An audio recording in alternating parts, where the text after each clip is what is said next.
All right, everybody.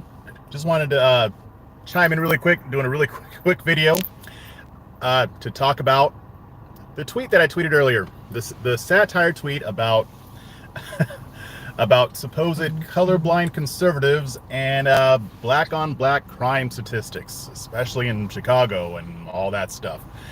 Just wanted to give a short explanation because a lot of people took that literally, which happens when you do satire. And I just wanted to explain the point. And before I get into it, just going to let you know, if this does not apply to you, then don't take offense. I'm only talking about conservatives to which this actually applies. It's not all conservatives, but there is this tendency on the right, and I've talked about it many times, to claim that they don't see color, or that they don't make judgments based on color, or that they don't really acknowledge color, when the fact is they do, especially when it comes to talking about certain narratives about black culture and the black community. So in case you missed it, you probably didn't, I tweeted out that there was a study showing that 77% of conservatives who claim to be colorblind end up tweeting about black on black crime statistics within 4 hours after taking the survey. And obviously that was a joke. There's no study. I made it up. Just pretty much, if I put breaking in front of a tweet, it's satire 9 times out of 10. And if it's ever not, then I will notate in that tweet that this is not satire to make a point. So the bottom line is that I get a lot of conservatives telling me, oh, we need to be colorblind. Or for instance, if I tweet something positive about black culture or about a black person and I mention the race, there's at least 1, 2, 3 people, a lot of times even more, who will come in and say, well, why do you have to focus on the race? Or why can't you just talk about him being American? Or why don't you identify as American? Or if I talk about being pro-black or things like that, why not just see each other as American? Now, this never, ever happens when you see people tweet negative aspects of the black community, or something negative about black people. Then they're okay with saying, then they're okay with acknowledging the race. They're not so colorblind at that moment. So I got a lot of responses. Hit dogs holler, right? So I got some responses from some angry conservatives saying that I was making excuses for gang violence. Some even repeated the trope that I was making fun of and started talking about, oh, well, why don't you talk about the flaws within black culture, yada yada, what have you. Now, here's the problem. A lot of conservatives like to talk about black people doing a lot of those acts are being carried out by black people. And obviously the left is pretending that these hate crimes have to do with white, when they're not all being done by white people. Most are being done by minorities, not just black people. I mean, there's Hispanics doing it too, and there are white people doing it as well. So I understand wanting to push back on that narrative, because the left was using this to demonize white people. It's what they do. So I have no problem with pushing back against that. I have. My point here, though, is that with issues like the anti-Asian hate crimes, or even if you're talking about gang violence, is people on the right go so over the top with it that they're no longer trying to push back against the narrative. Now they're demonizing black people. A lot of them don't even realize that they're doing it. They fall into the trap. And I'm not saying that the left is setting this trap on purpose, but if they were, it'd be pretty brilliant, because the right always falls for this stuff. So when progressives attack white people, or white men specifically, or white conservative Trump supporters specifically, these people respond by hitting black men. You can make the point that the left is lying about the white supremacy aspect of it without going overboard with trying to find every single video of a black person being violent that you can, and say, oh, black people are violent, and then also ascribing that to black culture. Now, some people will say it right out that this is black culture and this is inherent in the black community. Others just kind of imply it because they're too afraid to just come out and say it. Others just genuinely think that they're pushing back against a narrative and they mean no harm. That's fine, but here's the thing. When you do that, you are perpetuating lies about the black community. Now, a lot of people like that 13-15 statistic. They love to say, well, 13% of the population commits 50% of the violent crimes or 50% of the homicides, but they forget the part where those people who commit those crimes make up a minuscule percentage of the black community. So you can't say it's black culture because of 1%. So when it comes to issues like these, we've got to be careful about how we're messaging. And by the way, white progressives have to be careful too. They're just better at it, because you guys think that the left doesn't eat its own. They do it all the time. They will call out, in some cases they might genuinely think that somebody is being racist. I'm not going to say that it's all cynical, but that being said, we make ourselves look horrible. And it's not the rank and file conservatives a lot of the times, it's your influencers who do this. During my life, of the misconceptions that the right has about the black community, I don't blame them as much. Not because they don't have a level of responsibility, right? They do have a level of responsibility to do the research and see if these stereotypes are actually true. Like, is it black or because they're being brainwashed or mentally enslaved? Or are black people inherently violent, either genetically or culturally? And the problem is that they spread these stereotypes, and a lot of especially white conservatives, a lot of them believe this because their pundits either tell them straight out that this, or they imply it by creating content that is designed to lead them to that conclusion. So I blame the influencers more, and here's why. Most people aren't able to follow the news. They're not able to do the research because they've got families. And yes, they do have computers in their pockets, so they should be able to look something up, but a lot of people don't have time. A lot of people aren't as focused on politics as the rest of us. And if you're a commentator, I believe that you have a responsibility to tell your audience the truth. That's why they rely on us, because they don't have time. They listen to their favorite pundit, whether that's Ben Shapiro or Dave Smith if you're a libertarian, or Andrew Klavan or whomever.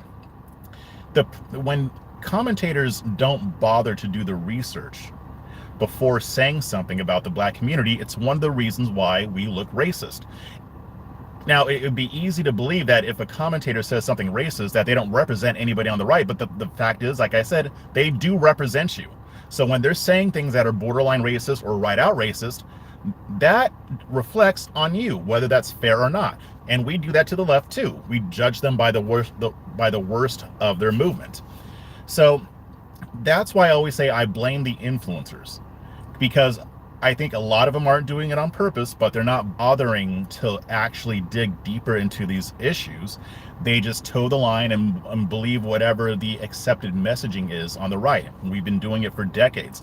And now that we have social media and that we have YouTube, we have podcasts, we have Twitter, Facebook, now we have more ways to communicate ideas. Unfortunately, that can be used to communicate inaccurate ideas that leads people's audience to a wrong conclusion. See, here's the thing. As a conservative commentator, I do this full time. So I feel like it's my responsibility to make sure that I'm giving you all the facts, and that when I'm giving you my opinion and giving you my analysis, it's based on the truth. It's based on research. It's based on reading. And a lot of other commentators do the same. I'm not saying they're all bad, but there are a lot of people who have huge platforms that just regurgitate whatever other commentators are saying, or they just regurgitate whatever news sites they're looking at, but they don't realize that they're not getting the full story, which means they can't give you the full story. So when you have commentators who say that black culture is represented by thugs, or that black culture is about debauchery, or that black culture is about Cardi B, if you're saying this to conservatives who don't really know any better, because maybe they don't have deep relationships with black people, which again, I've said it before, that doesn't have anything to do with racism. A lot of times it's demographics, it's where you live, it's geographics. Then they're going to believe what you say because they trust you. Like say if you're Tucker Carlson, he can say whatever he wants and he's going to be believed because they trust him.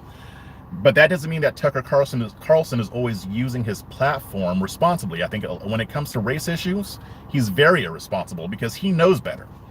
And he's not the only one. And so more commentators and influencers, especially on the right. I mean, because again, my priority is to make the conservative movement into something that black people would be willing to embrace, or at least give a shot. Try. That's not going to happen if they see the stuff that's going on our side. We can't ever stop it fully, but we can at least repudiate it when it comes up. So if I'm talking to a black person, they're saying, well, this guy is saying such and such about black people, they're always bashing black people. I can say, well, yeah, but look at all those conservatives who are disagreeing with that. Look at all the conservatives now. Right now, I can't say that. I think that's changing. I think it's a positive change is happening, but we need to stay the course on that. So when commentators are giving information or promoting a narrative about the black community that isn't true, it's okay to call that out. You don't need to demonize them. I'm not demonizing anybody, because like I said, I think most of this comes from ignorance. People just don't know what they don't know. They're not stupid. They're not evil. Sometimes people just don't know stuff, and they don't think to dig deeper to see if what they've been told is really true. A lot of what they say has truth, but a lot of times it's incomplete. Now, the other issue I have is that a lot of people like to throw out these statistics about black homicide rates in Baltimore or DC and Chicago, and then they stop right there. And then they wonder why they get called racist. Well, it's because it's obvious that you're only quoting these statistics so that you can talk crowdy, or that you can imply that there's something deeply flawed within black culture that causes this to happen. It's not black culture. Now, maybe you can say it's gang culture, you can say it's whatever culture, but it doesn't represent a sizable enough percentage of the black population to honestly say that it's about black culture. So the issue is that when we tweet out these statistics and then we don't talk about it, or we don't dig deeper on it to talk about the actual causes of this stuff, then it's pretty obvious that these people are not looking for solutions. They don't want to promote solutions. They don't want to solicit solutions. They don't want to look into ways to solve the problem. They just want to talk about it. They just want to tell you, 50 million people were shot in Lori Lightfoot's Chicago over the weekend. Every Monday I see that news story, and it's multiple outlets reporting on it, and not a single one of them explores the actual causes. Some will throw out, some causes like, it's because of the welfare state. It's because of fatherlessness. Those are the only two factors that play into this equation to these people. They think that those are the only causes of poverty. Now, I'm not saying that those two things are not issues. They are. I mean, welfare has done damage, although I think it's exaggerated by the right. We can count that as one of the factors at play here. You can also count fatherlessness, although the fatherlessness rate is not as extreme as what they say on the right, but it is still too high. Okay, fine. But if you're just limiting it to those two things, then you're not taking this seriously. You may think you're taking it seriously, but you're not. There are a lot of other factors. There's the poor education rates in a lot of these neighborhoods. I spoke with Lenny McAllister about that last week. He works in education. He's the CEO of the Public Charter School Coalition in Pennsylvania, and he's promoting school choice. He's out there trying to push for solutions. I should not have been the only conservative commentator who recently had him on. He should be getting booked with interviews all the time with conservative media, because this is a black man, black conservative man, who is working to push for school choice to better education. But we don't really want to talk about that. We just kind of mentioned, if you graduate high school and you do these 3 steps, you'll be fine. But what if the school that you graduate from is substandard, and you come out still not being able to read at the level that you need to read at? People don't think about these things. What about the impact of the racist policies that the government imposed that still have an impact today? Redlining, Jim Crow, a lot of other racist policies. I mean, just because they were made illegal doesn't mean that the effects of those policies are not reverberating today, because they very clearly are. And if you do any level of research, you'll find that out. So instead of just focusing on 2 elements, focus on the big picture and talk about, what can conservatives do to solve this problem? We don't run any of these cities. They're all run by Democrats. Do we stop there? No. How can we start to challenge the Democrats for control of these cities? What do we need to do to candidates? How do we build relationships? It can be done. I had the interview with Mike Huckabee. He got 48% of the black vote when he ran for governor, so it can be done. I do say that it's still more of a marathon than a sprint, but we can start roads today. But the problem is that we don't go beyond those statistics. We love those statistics, and we don't explore the other stats as well that tell the whole story. So if we're going to affect change, our influencers need to step up. And myself included, I do try to step up, but I'm sure there's areas where I can improve. We need to actually look at these issues. We need to use our platforms to push for change in the right direction. Like I've said, I've been speaking with other influencers as well. I'm going to try to be making more appearances so that I can talk to them and talk to their audience, because a lot of conservative influencers who help to promote these narratives, they're open to hearing something different. They just, again, they don't know what they don't know. So I'm trying to help them know so that they can change. I mean, you've seen Carmine Sabia. Him and I, we chat back and forth. We still talk back and forth.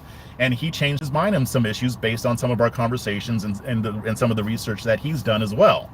So that's why I posted that tweet today, because I use humor and satire, and sometimes I know it can be biting, and I do that on purpose.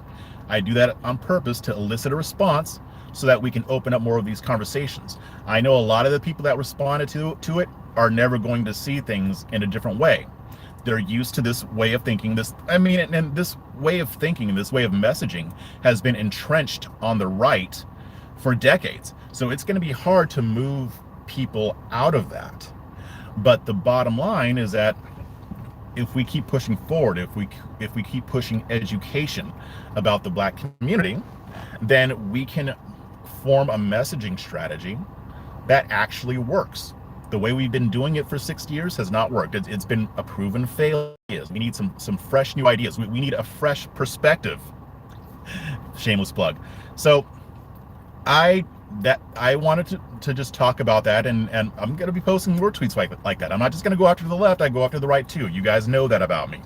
But I think that this is people on the left on YouTube. If you watched a lot of those debates, a lot of people on the left, they're able to stump conservatives, because here's the thing: they'll talk about race and they'll talk about Black Lives Matter, and then you always get the stats. 13% of the population commits 50% of the violent crimes, and then all the people on the left have to do is say, okay, so why do you think that is? And then when they respond with welfare or fatherlessness, they get owned, because it's a lot more to it than that, and the left is willing to acknowledge it. Now, the left will exaggerate it. The left will say everything is about racism. Their narrative is destructive. So that's why I want us to come in and be the adults in the room. But we can't be forth with Leonidas Johnson, and that was the kind of thinking he was displaying. Now, I don't know if that's how he really feels here, saying that racism is everywhere and in every fiber of our foundings and every fiber of our being, while Republicans respond by saying, oh, no, racism isn't a thing at all. It's just, it's only the KKK. That's not a good idea. The truth is somewhere more towards the middle. And I'm telling conservatives, admitting that racism has an impact is not going to turn you into Al Sharpton. I promise you. I keep promising this. It's not. I promise you it won't.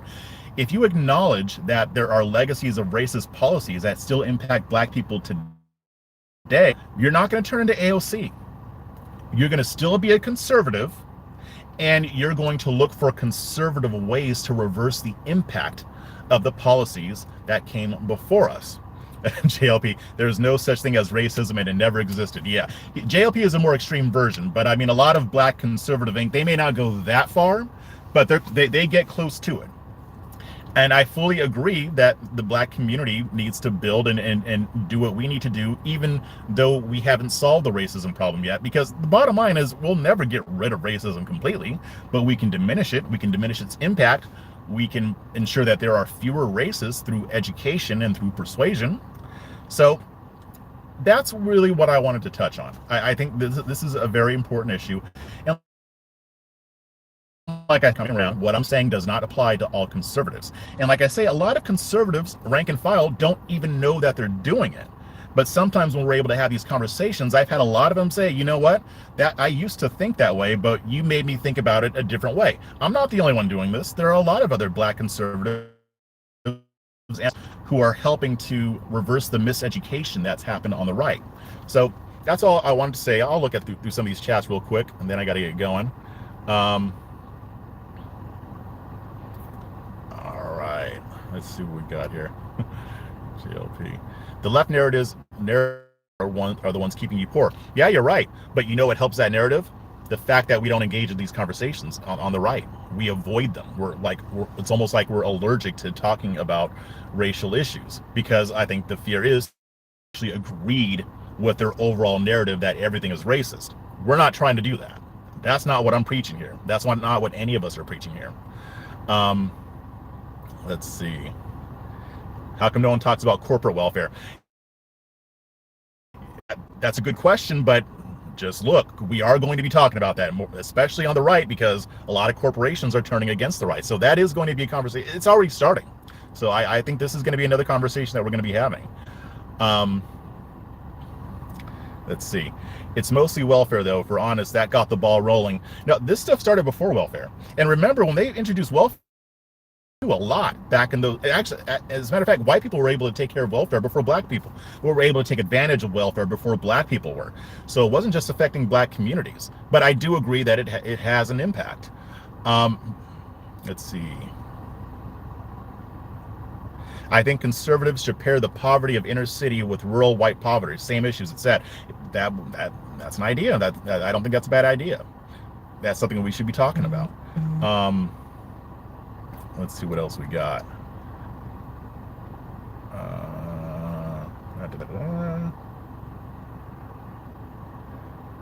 The war on drugs is being rebranded to the war. And I didn't even mention the war on drugs. That's yet another policy. Yeah, it originated with Nixon. I'm not gonna sugarcoat it. Started with Nixon, but it was continued by both Republicans and Democrats. Let's see. I think that's all. But yeah, I just wanted to talk about that, and that's the reason I posted the tweet. So, yeah, I'll see you guys back on Twitter, and keep your minds free.